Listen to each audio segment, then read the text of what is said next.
Hello and welcome to the Boys Upstairs show. This is the Week 2 NFL show.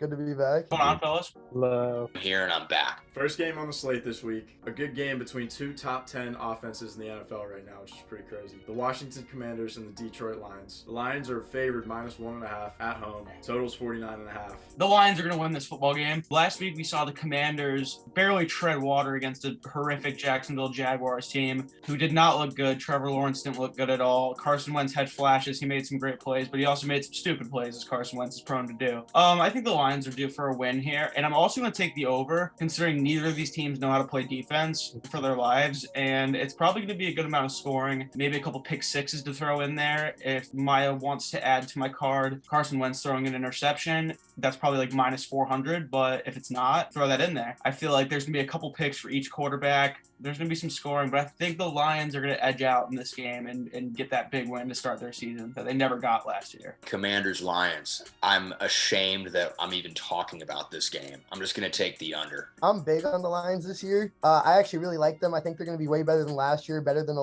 lot of people think. Their defense is just their major thing holding them back. Like, I think Goff is going to have an up year. I'm actually big on Goff this year, which is not a sentence you hear often. DeAndre Swift is an absolute monster. I love Amon St. Brown. But I actually think the Commanders edged this one out. You saw Carson Wentz, besides his back-to-back picks, play actually pretty good against the Jaguars defense. And he's pretty good against bad defenses. And the Lions just have that. They might be one of the few defenses worse than the Jags. So I think Carson Wentz is actually going to have a pretty good game. Probably throw, I'd say 3 touchdowns-ish. That's a line somewhere. I'd put my money on it. And I'm also going to take the over. You saw Carson put up a good amount of points against the Jaguars. And you saw the Lions put up 35, I believe, against the Eagles. And the Eagles don't have a horrible defense. They're pretty good. So I think it's going to be a close one because I actually am big on the Lions this year. I watched Hard Knocks, loved it. So I'm also going to take the over, but I think the Commanders edge out a close one. So I'm going to piggyback off Coby, and I'm going to go Commanders here. I just think that the Lions aren't just ready yet to get that first win. The Lions don't know how to win close football games, and this is going to be one of those close football games. So I have the Washington Commanders, and I'm not going to touch the over under here. I just think it could either be one of those games where neither offense could get it really going, or, it's just going to be a shootout. I really can't tell. So I'm just going to go Commanders and not touch the over under. I'm a big Wentz fan. I wish he was back to where he was a couple years ago, but I don't think he's ever going to be back to that state. Lions fought pretty tough against the Eagles, who everyone has pretty high. So yeah, for me, it's an easy pick going with the Lions here. I mean, I have faith. I don't know if I have faith in Goff, but I have faith in MCDC. So if you look at the trends here, the Lions 5-0 against the spread in their last 5 home games. Lions were 11-6 against spread last year, but I can't really think of one game where they were favored last year. Maybe 1 or 2 here and there. So this one's basically a pick 'em, and I think that the Commanders are probably going to edge this one out. I would take the +1.5. It's not really worth anything, but could be a 1-point game. I also like the first half under. Shout out to Sam here, 24. Lions were 7th last year in second half points, and you saw last week they came back huge against the Eagles in the second half. And I also think that the Commanders started slow last week. They scored 14 unanswered in the fourth quarter. So I think that both of these teams are kind of the second half teams, seems like. So I like the first half under there and the Commanders +1.5. What's the first half under? 24.5? 24. Come on now. You're going to have 5 things on your card for this game. For this one? Yeah. I'm not going to take that. I already have the king of the first half under already has another first half under. I'm not going to put it on my card because I'm trying to win, but I do like Jahan Dotson anytime touchdown scorer here. I think it was +120 or something like that. Maybe even more than that, but it was definitely plus money. He had 2 last week. I really liked him coming out of college. We'll go to the second game here. The Tampa Bay Buccaneers are traveling to New Orleans. Tom Brady and the Bucs are -2.5 Over-under's 44.5. Kind of a low total. Tom Brady has never beaten the Saints on his Bucs tenure. 0-4 against the Saints in the regular season. 1-0 in the playoffs. Since Tom Brady has been on the Bucs, the Saints have actually outscored him 137-83 in the regular season. He is thrown under 60% completion, 59%, which is completely ridiculous for Tom Brady. And he's a 1-to-1 touchdown to interception ratio, 8-8. I don't know what it is about the Saints. They've had his number since he's been in Tampa, but I'm going to ride with the Saints here. They're the favored, -2.5. And I'm going to go also with Michael Thomas anytime touchdown. He looked really, really good last week. I was actually very surprised by that. I thought he was going to start off the season slow. I'm going to go Saints and Michael Thomas anytime touchdown. Piggyback off that, I mean, the Saints have had Tom Brady's numbers so far since he's been in Tampa, but I think this is one of the lower Saints teams that he's playing. I think Tom Brady's coming to the end of his career, so I feel like he pays attention to this kind of stuff because it seems like it. And I know the Saints pulled out a week 1 victory against the Falcons, but they were down like 16 in the fourth or something. And if you do that against a Tom Brady team, you're not playing Mariota and the Falcons. You're not playing the choke artist. You're probably not winning down 16 in the fourth against Tom Brady and the Bucs. So I'm going to say after seeing the Saints week 1, I'm not very confident in them. Michael Thomas did have an excellent game, but I'm actually going to ride the Bucs here. I think Brady's going to overcome. I just feel like he's going to get it done this week. I like Chris Olave anytime touchdown. I feel like he had a good week 1, but he didn't exactly get there. I feel like he's going to build up. And I feel like the Bucs have so many weapons. Julio Jones had an amazing week last week. They have Russell Gage now. Obviously, Mike Evans had that incredible one-handed snag. He's always a reliable option. So from what I've seen week 1, I don't think if the Saints dig themselves in a hole like that, they're not getting out of it against the Bucs. So I'm actually going to take the Bucs here. Bucs and the over. Tom Brady against Jameis. I like my odds. I like points to be scored in a dome. I'm taking the Bucs. Dennis Allen is the coach of the Saints. He took over from Sean Payton. And we talk about Tom Brady not beating the Saints when he's on the Bucs. Dennis Allen was the interim head coach for a game last year when the Saints played the Bucs, and the Saints shut out the Bucs. I think it was 9-0 on prime time. Dennis Allen was a defensive coordinator, a defensive-minded head coach, obviously. And he came in and he tore up Tom Brady. He had no idea what to do. It's when Tom Brady was yelling, "Fuck you" at the sidelines, just getting all up in his own head, just in a mental pretzel. I think, and I hate to keep saying because it's so cliche, Tom Brady's Tom Brady. He is that great to where I think there's no chance in hell he lets that guy do it to him again. And I think Tom Brady circled this game on the calendar and has studied it for hours and hours on how do I beat this guy's schemes? How do I beat what he's going to do? How do I get this win against this guy? I think Tom Brady wants this win more than anybody. At the strong age of 45 years old, I think he's ready to change that. So I'm just going to take Bucs -2.5. About the total, I don't want to touch any of that. This could be a Cowboys-like game, or it can end up being a shootout and famous Jameis could come to play. Just you can't bet against Tom Brady. Learn that the hard way. Yeah. Bucs -2.5 is the only play here. The Saints came back 17 points in the fourth quarter against Falcons. Like, if it wasn't against Falcons, that wouldn't have happened. You know, being down 17 points in the fourth quarter of the Falcons is bad. Like, they are potentially the worst team in the NFL. We don't know yet, but that's what everyone kind of assumes they're going to be. So the fact that they were down 17 points in the fourth quarter of them is not good. And now they're playing the Bucs with the greatest player of all time. And they have had success, like everybody said. I just don't think that the Saints are going to win this game. I think that the Saints could be very good this year, a playoff team, but I think that they'll probably split the season series. So I think the Bucs win this one. The Minnesota Vikings are traveling to Philadelphia. It's the only game that matters. It's the only game that matters, baby. You all were surprised how elite the Vikings looked. I was even a little surprised, and I love what I saw. And the deal with the Eagles game, I think you can make a legitimate argument that at every position, maybe except O-line, that the Vikings are better. At literally every position. And I don't understand why Philly's favored. I guess it's at Philly. I guess that's why they're going to have the dog masks and the fans are ruthless. But I like Minnesota to go in and cover the 1.5. If you could choose between Jalen Hurts and Kirk Cousins right now, you would take Kirk? If I could choose between Bryce Young and Jalen Hurts right now, I would choose Bryce Young. That's not the question, though. I'm saying, like... No, I'm just saying I would choose someone who's not even in the NFL over Jalen Hurts. Yes, I think Jalen Hurts is incredibly overrated. Watch the Eagles try to make a move in the offseason when they win 9-10 games and he holds them back at the end of the year. Hey, it's like the Browns. Like, we have a flawed quarterback. We're a great roster. We have to get rid of this guy and get an elite quarterback. Yes, Kirk Cousins is way better than Jalen Hurts. Way better. at everything except for zone reads. Sure, I will give him that. But yes, I believe that fully. All right, well, I'll jump in here for this game. So the over is 5-0 in the Eagles' last 5 home games. I really like the over here. I think these are 2 really high-powered offenses. I am a big Jalen Hurts guy, despite what Jake just said. I think that he's going to be the offensive player of the year. A.J. Brown had 150 yards and like 20 catches last week, and Devontae Smith had 0. So if he can get anything going, then they'll be even better. Miles Sanders is also good, and I think that this is going to be an over game. I'm picking the Eagles here just because I want to pick a side. We're going to learn a lot about both these teams after watching this game, but I think that the Eagles do win, and I think that the Vikings are still a playoff team. I think both of these teams are playoff teams, but I think the over is the play here. Quick response to your take. I'm not taking a shot at it. I just have a serious question. I'm not an Eagles expert. Who are their 2 corners who are going to be covering Adam Thielen and Jefferson? Darius Slay.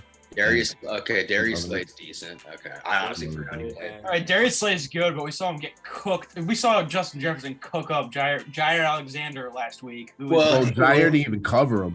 Yeah, he wasn't on it. Johnson now, and they have James Bradbury. The offense that Kevin O'Connell runs, it avoids, a lockdown corner traveling with a receiver because we move Jefferson pre-snap so much. But I was just wondering who their corners were because I honestly did not. They also just got Chauncey Gardner-Johnson from the Saints. CD Deuce. And Bradbury. Yeah, and Bradbury. Oh yeah, Bradbury's there. I forgot. But the difference between the Packers and the Eagles too is that the Eagles have a much better D line, so I think they can probably get pressure quicker, which will hopefully interrupt Kirk and not make it as easy to get those throws off. Nobody can cover Justin Jefferson one-on-one. I think that he is the best receiver in the NFL through 1 week of football. We'll see what happens, but the offense that they run is going to get him his touches no matter what. Well, I'm going to do 2 things here. I'm going to dunk on Tommy for shitting on me for taking Justin Jefferson 2nd overall in the fantasy draft when I'm pretty sure he outscored our entire league. Through 1 game, you look smart. We'll see how that goes through the rest of He's the best receiver in the league. Hey, but Sam won't admit that he lost the fantasy game in week 1. All right, well, that's because putting that out there. I had 2 receivers. I had 2 receivers and a tight end combined for a total of 3.5 points. But I'm also going to toot my own horn and say that I told you all that Aaron Rodgers is going to do his thing and go out and suck in week 1. He did it. He did it. He went out. He shit the bed. He looked like he didn't care. I think He looked like he. What? A lot of us were on the Vikings. No, I know. I'm just saying. This is just a self-pride moment of me being right about last week. Yeah. It sucked. Yeah, he sucked. He looked like depleted out there. I think he's going to come back hopefully next week. I hope he stays sad, depressed, and terrible this week. And Bears money line is free money for anyone out there, but it's not my lock. I think the Vikings are going to win. The Eagles, congrats. You scored 38 on the Lions, and you gave up 35. You didn't even cover a -4 spread. That's pretty embarrassing for a team that was coming in to the season as supposed to be Super Bowl sort of contenders. I wasn't impressed by their week 1 performance at all. Mm-hmm. If you cover AJ Brown, the game's pretty much in your hands. Mm-hmm.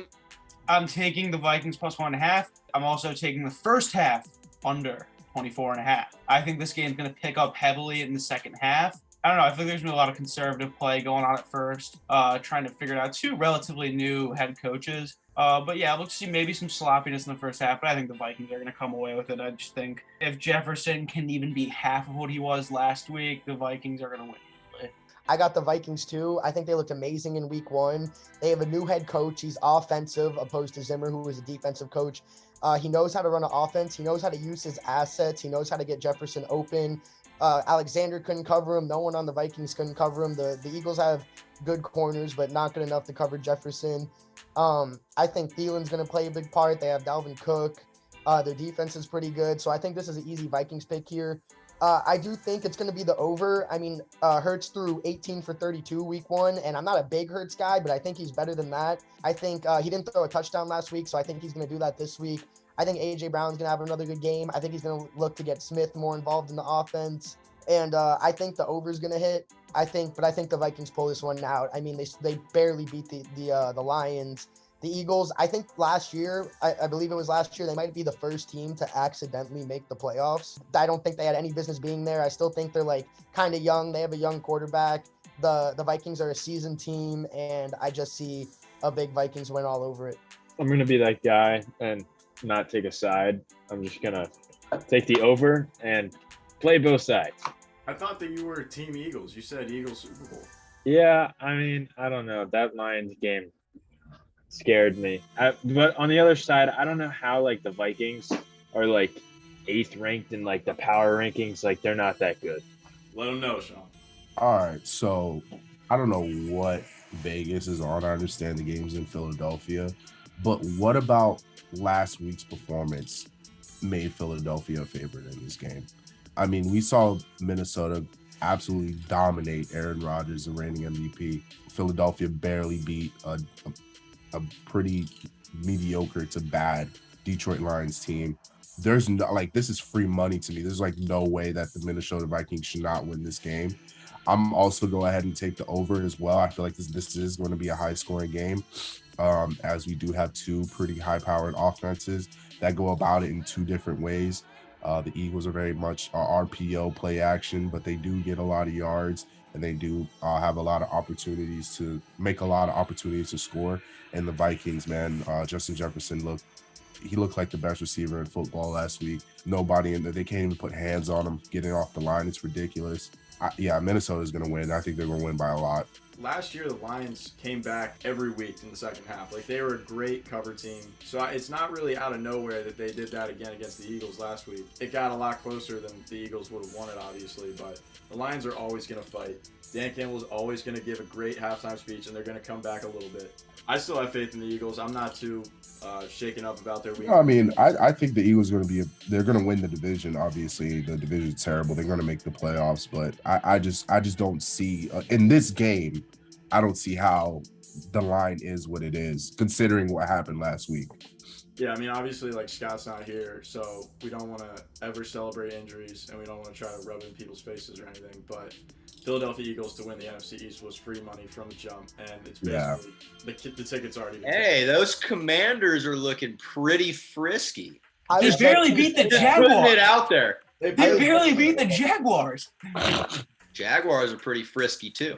No, they're not. They're awful. We said they barely beat the Jaguars. Dude, the freaking Eagles, they barely beat the Lions. Like, what are we? I mean, I'm not saying the Eagles are great. If I could choose a winner for the NFC East, it would be nobody. I would probably Relegate the division. Let's get into the locks of the week here. I'll go ahead and start us off. Sam alluded to it earlier. The Chicago Bears are traveling to Green Bay, coming off a win against the San Francisco 49ers in a monsoon, which was a fantastic game. Just like, because games like that where it's like crazy weather are just kind of cool to watch because it's like not regular football. Like the Bills and the Patriots last year. I do think that the Packers are going to blow the fuck out of the Bears in this game. -9.5. It could be -15.5. I'd take it. LaFleur is 9-0 following a loss and has an average win margin of 14 plus points. Packers -9.5 is the play here. Aaron Rodgers coming off a loss, as Sam said earlier and last week. He's going to turn up now. He got all of the sympathy and woes me week one, and now he's going to be an MVP. So I think it starts right here against his favorite team to play, the Chicago Bears, Packers -9.5. That's funny. That's funny. I'll go next. That's really funny. Seattle Seahawks play the San Francisco 49ers. I believe they are an 8.5 underdog. Fuck you, Sean. I have the Seahawks riding with Geno. Just beat Let's Ride Nation. I feel like 8.5 is a lot of points for San Francisco team that I don't think is all that great. And Elijah Mitchell just got hurt, which kills my fantasy. But yeah. I like that pick. I think I saw something that Geno in his last 9 games has beat the spread because they're always counting them out. So I definitely think that's a good one. Mine was the Ravens -3.5. They're actually normally struggle against Miami because Miami runs that all-out blitz and it just gets to Lamar every time. But I actually like the Ravens this time. I think that Lamar has a little chip on his shoulder, didn't get the contract he wanted. They're kind of counting him out. They said he had no receivers. He made the most of that. I think Dunnervie had 2 great touchdown plays. I think they're fully healthy. Last year, I think basically the whole team, 3 coaches got injured. Like anyone who even had a Ravens jersey on got injured. So I actually think that they're looking to bounce back this year. I think Lamar has a chip on his shoulder.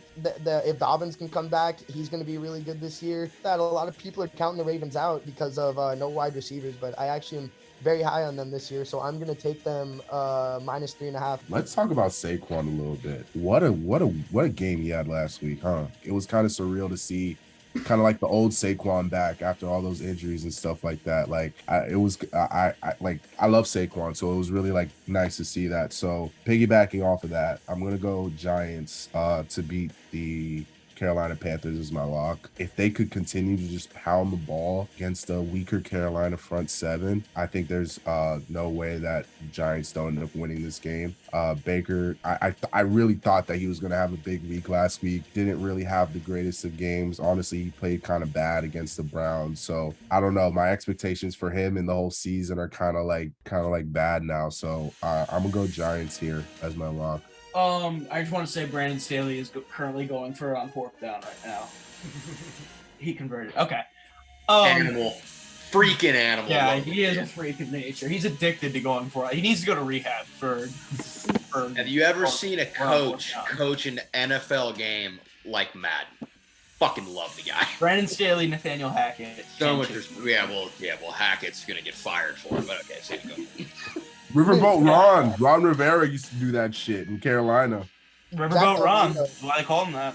I just want to say, the one time Sean decides to not lay back and give the last fucking pick, he goes in and steals my pick, which I was super excited because I was at a whole monologue set up talking shit about Trey Lance and how bad he is because we saw the difference, and I was berated by my roommate who was a Washington Commanders fan about how Justin Fields and Trey Lance are the same quarterback. They're not, because Justin Fields showed that he can improvise and put a team on his back there and make plays.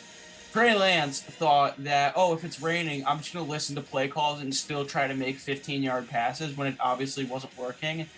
He sucks. He's fucking terrible. I don't know why they drafted him third overall. He's absolutely horrible. He showed nothing last year that made him worth a starting job. Jimmy G's better. Jimmy G's also way better looking. He's better looking than a lot of people. But, the Seahawks plus 8.5 is my lock, and especially Geno. He's not writing back. Geno's not writing back.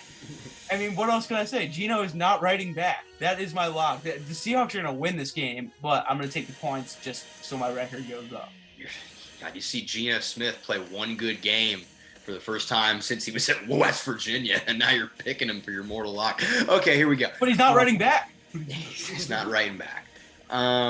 It's a common theme in the NFL over the past couple of years that the Colts under Frank Reich play absolutely awful in season openers, which they did again this past week. But they typically rebound from that. They're playing Jacksonville this week. Now, I don't think they've won in Jacksonville in a while, but I think they understand if we tie the Texans and then lose to the Jaguars back-to-back weeks, our season's done. So my mortal lock is the Colts minus 4.5.